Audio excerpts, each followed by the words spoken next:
Nerdrotic.com. As each day passes, the news seems to get worse for Disney, and I'm here for it, and I hope you are too. So this is a little follow-up to Victoria Alonso leaving Marvel Studios, and as I suspected, and many others, it turns out she was fired after all. Not a surprise, but it is a bit of a surprise to get confirmation on it this early. Now, I was wondering why it was so quiet on the Victoria Alonso front after they announced she was leaving. Well, it turns out people were getting their spin together. Now, we have yet to hear from her directly, but we have heard from some Disney insiders via Variety. Inside Victoria Alonso's shocking exit from Marvel Studios. At this year's Academy Awards, Victoria Alonso was overwhelmed. The veteran Marvel Studios executive and producer of the nominated film Argentina 1985 was stopped on the red carpet posing for photographers assigned to capture top executives on Hollywood's big night, or former top executives, but something shocked her. Look at this. 2 women. Oh my God, women doing stuff. You know, times are changing.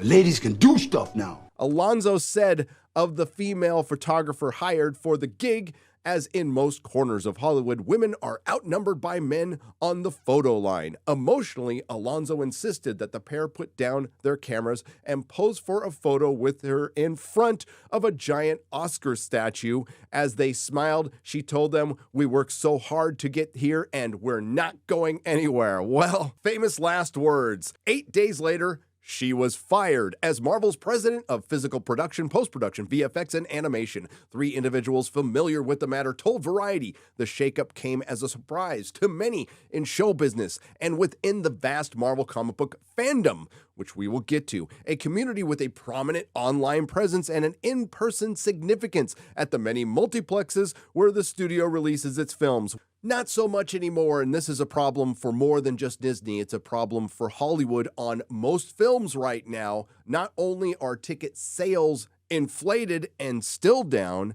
the actual number of tickets sold is down upwards of 40%. I guess that would be downwards, but what do you want from me? This is a low-tier video. Alonso's dismissal has raised numerous questions about the behind-the-scenes working at the prized content engine. Not so much anymore.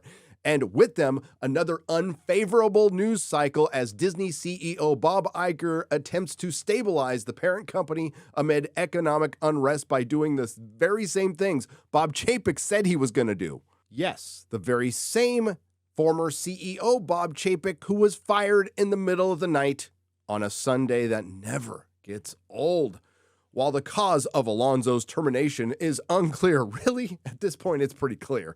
The sources said the decision was made by a consortium, including Human Resources, Disney's legal department, and why Disney's legal department? And multiple executives, including Disney's entertainment co-chairman, Alan Bergman, to whom all of Marvel Studios reports. Alonso's longtime boss and Marvel Chief Creative Officer, Kevin Feige, felt mired in an impossible situation and ultimately did not intervene. One source added Alonso was blindsided. Another insider added because she was a fall guy for Kevin Feige, although a very guilty fall guy. And guess what? A representative for Alonso declined to provide comment for this story. Marvel Studios had no comment. Big surprise. Again, this shouldn't be a surprise to anyone if you know anything about corporate politics, especially when that corporation starts losing money. Alonso joined Marvel Studios in 2006, 3 years before Disney acquired the label for $4 billion when Marvel died. Over 17 years, she has been a fixture under Chief Creative Officer Kevin Feige, standing beside Feige's right hand and co-president Luis D'Esposito. Simultaneously, she worked to become a brand of her own. This might give us some insight. A rare openly LGBTQ person in Hollywood? Rare? Are you effing kidding me? And woman of color, God, I hate that. I'm just freaking in a visible leadership role, known for her fiery passion. Remember, the VFX departments called her a bully, and they're not the only one. And a bully of color. Was she a bully woman of color? And outspokenness over diversity and inclusion in Marvel's storytelling. She was also the person who literally, on video, called out her former CEO, the one who got fired in the middle of the night on a Sunday at an Elton John concert. This is where it gets funny. She has been honored by media watchdogs and visual effects communities alike. Are you kidding me? No, she hasn't. And is about to publish a memoir about her corporate ascent. Well, I guess it needs an epilogue now. The aptly titled Possibility is Your Superpower. Well, I guess we found your kryptonite, Victoria. Losing Money, which is still set for the release at the Disney book label Hyperion Avenue. Well, that's going to be awkward. But guess what? It turns out all the virtue signaling has been bullshit all along. Wonder who's been telling you that for years. And it shouldn't be a surprise coming from a company that thanked a concentration camp in China for Mulan, shrunk Finn's face on the Force Awakens poster for China, and covered up Chadwick Boseman's face on the Black Panther poster for China. When then, in all of the multiverse, did this dramatic fracture occur? Numerous sources familiar with Marvel pointed to the tremendous pressure that the unit has been under over the past few years to deliver compelling content, which it hasn't done, not just to theaters, but also in the form of new streaming shows intended to bolster D+ in 2021 and 2022. In other words, the MSHEU. Marvel unloaded an unprecedented torrent of bullshit, of comic book adventures, releasing 17 titles, 7 movies, 8 streaming series, and 2 specials over 23 months. Jesus, that breakneck distribution schedule, a product of the pandemic, and the need to consistently feed D+ was not of Alonso's making. Marvel was far from the only studio tasked with delivering feature-level content for a newly launched streaming service, but it was Alonso's job to keep each of those titles through Marvel's gargantuan post-production process. By the summer of 2022, cracks began to show.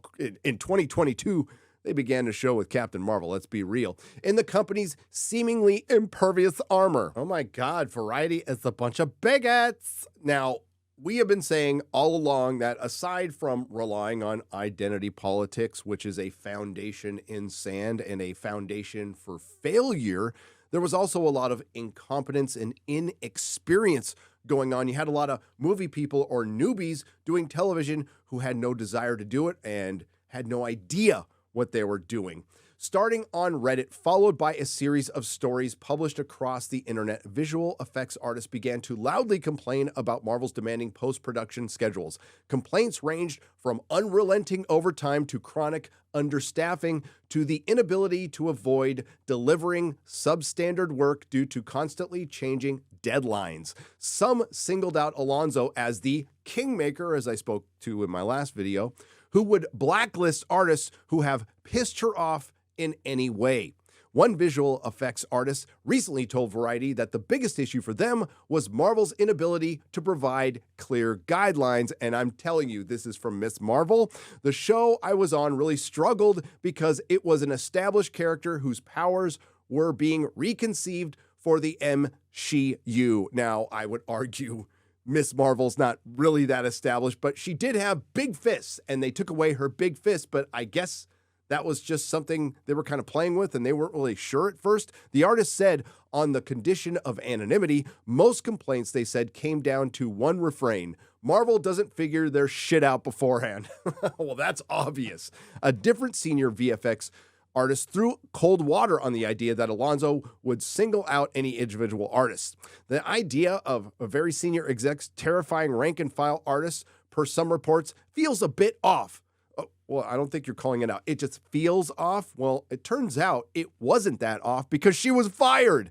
They told Variety above the line, 3 different up-and-coming Marvel actors agreed that Alonso was only supportive force on the set. She was the epitome of professional and knows her stuff. Have you seen her on the red carpet? I don't know. She seems like she could be a little, neurotic at times, like everybody in Hollywood, to be honest with you, said one former Disney executive. I can confirm from the same source who told me about the ballooning budgets in my last video on Nerdrotic Daily that the description of bully is very appropriate when it comes to Victoria Alonso. Still, the drumbeat of something as rotten in the state of Marvel Studios only grew louder with the release of Ant-Man and the Wasp: Quantumania. Can't imagine with that title. A film that finished shooting over a year before it was due in theaters. Damn, I forgot about that. And still weathered repeated criticism for generic visual effects that looked like CGI glop and were very flat and cruddy looking. Man.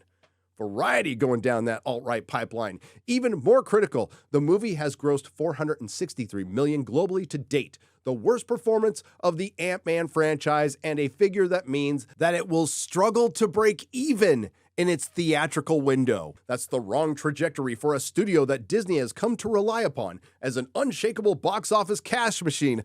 Can't say that anymore, and you can't say we didn't try to warn you. Whose films have grossed over $28 billion at the global box office, especially as Iger makes plain that he's cutting costs across the company. Insiders say the 5D Plus series from Marvel Studios that have been scheduled to debut in 2023, the 5, have been narrowed to 3 or 4.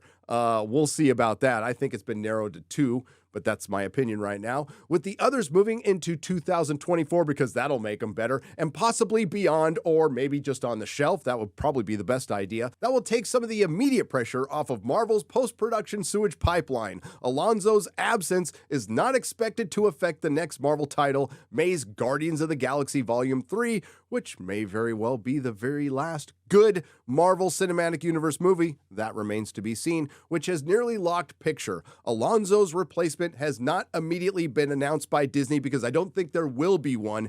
Given her expansive portfolio of duties, it may take more than one person to fill her shoes. Executives assemble. Are they going to want to? I'll say it once again. She was a fall guy, a very guilty one. She is responsible for a lot of this, but you might hear a lot of narratives that things are going to turn around, but no, the leader who is responsible for all of this is still there, and most of the problems lay straight at the feet of Kevin Feige, who didn't back his girl and looks like what he is, a Hollywood producer. And just like with another horrible leader at another company that Disney oversees, Lucasfilm, Kathleen Kennedy, Kevin Feige has decided to bypass the actual lore of Marvel Comics written by real writers, real talented writers, to get to modernity. There is a rot at Disney, Lucasfilm, Marvel Studios, Pixar, and so on, and there has been for a long, long time. It's a cancer that you can't get rid of. The bad news, they're still going to make garbage content. The good news, there won't be as much of it. If you like what you heard, please like, share, and subscribe. If you didn't like what you heard, I thank you for listening this long. Please subscribe to Nerdrotic Daily. Nerdrotic.com. Please subscribe.